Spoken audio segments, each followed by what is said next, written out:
রব্বিরহামহুমা কামা রব্বায়ানি সগীরা। হে আমাদের রব, তাদের দুজনের প্রতি রহমত প্রদর্শন করুন, যেভাবে তারা শৈশবে আমাকে লালন পালন করেছেন। বাবা মা যে পরম স্নেহ মমতা দিয়ে একজন সন্তানকে লালন পালন করেন, সৃষ্টি জগতের কোনো কিছুর সাথেই তার তুলনা হয় না। এই মমতায় কোনো স্বার্থ নেই, নেই কোনো শর্ত। যখন আমরা আল্লাহর কাছে বাবা মায়ের জন্য দোয়া করি, আমরা পৃথিবীর পবিত্রতম মমতার কথা উল্লেখ করে রব্বুল আলামিনকে বলি, আমার রব, আপনি এইভাবেই তাদের উপর রহম করুন।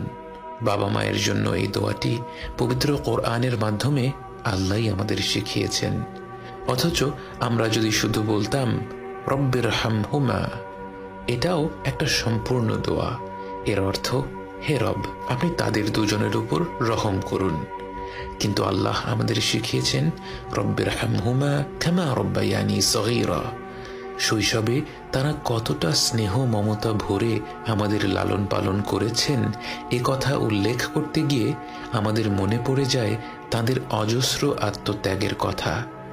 এই পৃথিবীর বুকে আমরা ভূমিষ্ঠ হওয়ার আগে থেকেই বাবা মায়ের আত্মত্যাগ আরম্ভ হয়ে যায়।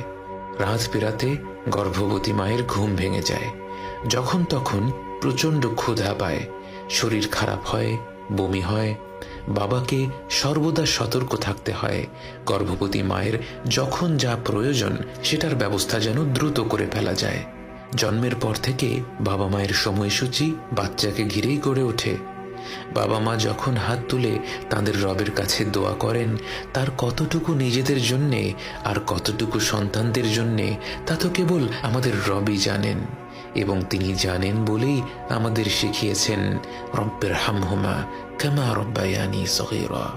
হে রব, আপনি তাদের দুজনের উপর রহম করুন, যেভাবে তারা শৈশবে আমাকে লালন পালন করেছেন।